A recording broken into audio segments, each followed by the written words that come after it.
And as CNN and other news organizations point out, rising unemployment for black workers has in the past served as an indicator of economic weakness. Another indicator is a report issued by the payroll processing group ADP.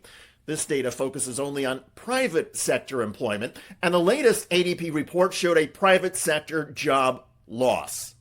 Minus 33,000. ADP saying that non-farm payrolls declined by 33,000. That's substantially below, for the second month in a row, the estimate of 100,000. It is the only decline since March of 2023.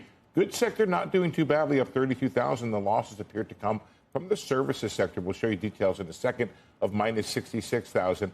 In the service sector, businesses have been slow to replace workers who leave. That generally happens when there is economic uncertainty. The first 6 months of Donald Trump's second term in office have been marked by sweeping policy decisions, including broad-based tariffs, deportations, federal spending cuts, and government workforce layoffs. It all has the potential to reshape the U.S. economy. And while it does take time for these policies to work their way through the economy and become clear in economic data, the indirect impacts are already making their mark.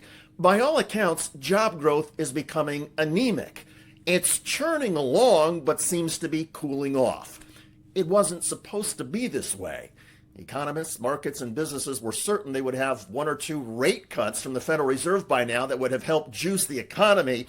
The Federal Reserve Chair Jerome Powell said as much. Speaking at the European Central Bank Forum in Portugal, Powell spoke about the reasoning behind the Fed's wait-and-see approach.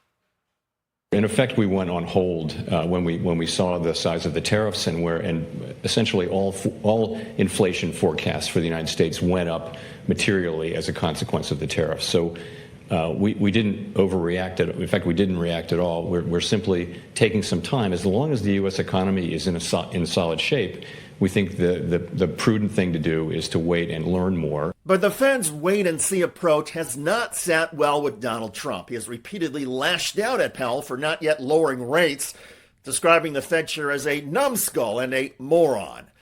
The intensity of the name-calling underscores that even Donald Trump believes the Fed lowering rates could energize the sputtering U.S. economy and trigger new job creation. But the Fed is more concerned at the moment about rising inflation caused by Trump and doesn't want the economy to add to the inflation.